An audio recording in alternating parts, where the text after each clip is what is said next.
Are y'all ready for this cold start? Oh yeah! The cold start, baby! Just listen to her. Let's get it.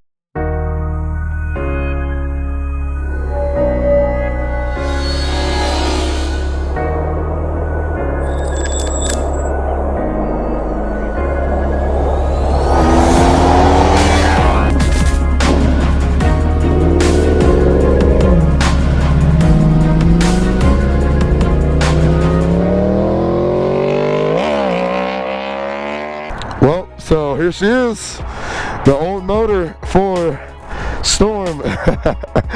This is the one that originally came in the bike that is no longer good. As you can see, we're missing a rod right here, but it's kind of crazy to think that this little itty bitty thing puts out all the power for this absolute beast of a bike. So obviously we have the new motor in. The new motor works great, runs great, just as powerful as this one. You guys are probably wondering why the heck did she have to get her motor replaced. It's because of this freaking little itty bitty thing right there. God, I hate that thing. We do have this box of extra parts that the shop gave me once I replaced it. Gray R1 top end is what the box says, and we have all these miscellaneous parts. So I don't know if you can see or the camera's gonna pick it up, but look at this rod right here. It's completely just been shredded, and it's been broken on the other side. There's supposed to be a long piece attached, which you can kind of see on these ones down there. This is supposed to be attached right there, which is crazy. If you're interested in any of this stuff, I really have no use for it. So shoot me a message and we can talk. But let's go ahead and get to the point of this video. The story of how I blew the motor on my 2014 R1. Always said I'd never tell the story on here, and here we are. So let's do it. Give you some background on this bike. Woo! I bought this bike about, what, 2 years ago? A little over 2 years ago. And a common problem with the R1s is the cam chain tensioner. Stock ones tend to go bad. What happens is for the first like 5 seconds or so, you hear this loud slapping noise of the bike, like on a cold start when it first starts, like it's about to explode. And if you're super anal like I am, it bothers the heck out of you. Every time you start your perfectly fine bike where nothing is wrong, it sounds like it's actually about to explode. And so the solution for that is to buy an aftermarket cam chain tensioner that you adjust yourself. At the time, I was in grad school. It was my second year of grad school. So obviously any grad student doesn't have any money. Luckily, I had an awesome job to where I was able to save up and buy my dream bike. But I didn't really have much spare money besides that, especially after buying this. Dang, those ZL1s look sick together. My first mistake was buying the cheapest cam chain tensioner I could find. And it wasn't a crappy one. Like, I read reviews on it and it had decent reviews. And I'd seen some YouTube videos of people installing this actual cam chain tensioner on their bike with no problem. If the internet says it's good, it's freaking good. Mistake number one. Also, up until this point, I had done all the maintenance on my bikes. I think this R1 was my 5th or 6th bike. So I was pretty comfortable doing a lot of things. Oil changes, coolant flushes, chains, fork seals, everything I had done previously on my own. So you can say I was pretty handy when it came to the bike. And thankfully with YouTube, you can find a how-to on pretty much anything. And so one Sunday, it was nice out. I did it on my shared driveway and it took me about an hour or so. I can't imagine it taking longer than an hour. It's actually a pretty simple thing because Yamaha makes the cam chain pretty accessible, which is nice. So I check the tension on it, make sure the timing of the motor, all that stuff is correct. I took the bike for a spin, started up, absolutely no more chain slap, perfectly fine. So at the time I was feeling good. I was like, okay, Mechanic D, baby, let's go. I was feeling invincible. I thought I was the man. For about 2 weeks, I rode the bike, no problem. I rode it to work. Work was about a 45-minute drive for me at the time, and it was up 75, so it was down a highway.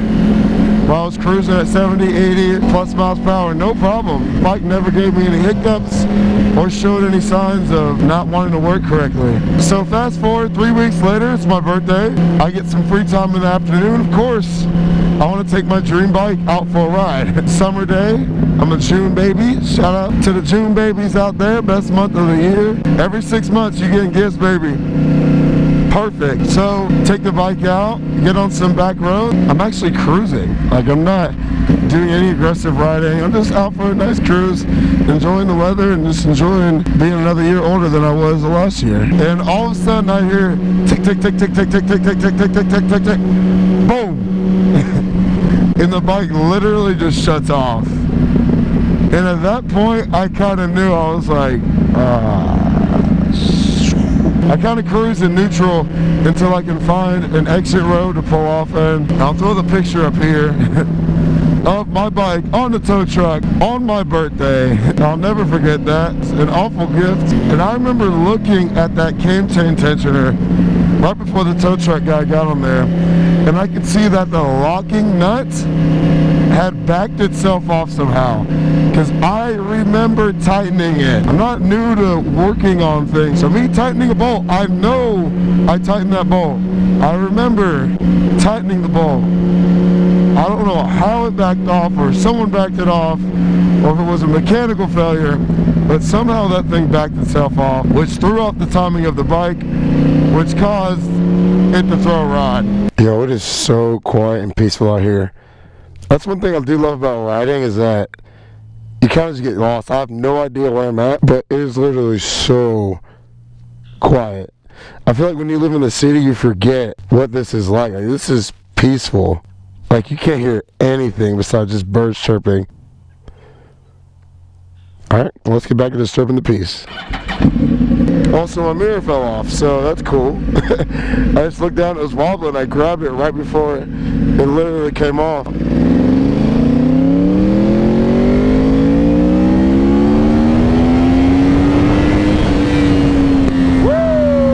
So after I got that bike towed home that day, it sat in that driveway for about 2 months. One, because I didn't have the money to actually fix it at the time. And you guys know how it is in motorcycle shops.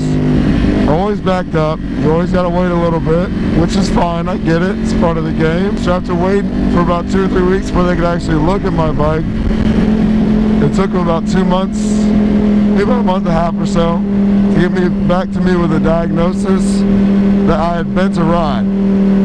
So they got a random motor off eBay, and that's the one that's in this bike now. And I've had no issues with it. It actually had less mileage than my motors. It has about 2,000 less, so probably closer to 11,000 is how much I actually have on this bike, on the motor. The shell has 13,007. So if you ever buy a used bike, make sure you check the VIN number on the engine and on the frame itself, because I honestly thought engine swap was way more complicated than it actually ended up being. But yeah, that's all I got for y'all today. It's a little story time on this beautiful Sunday afternoon. Never thought I'd be telling that story. Kind of embarrassing, but it is what it is. No one's perfect. I'm not perfect.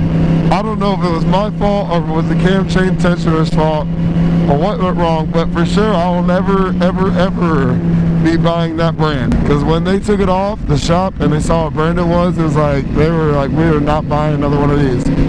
So, lesson learned, the cheapest part isn't always the best part. Sometimes it's worth it to spend that extra money. Hindsight 2020, you live and you learn. But that's all I got for y'all.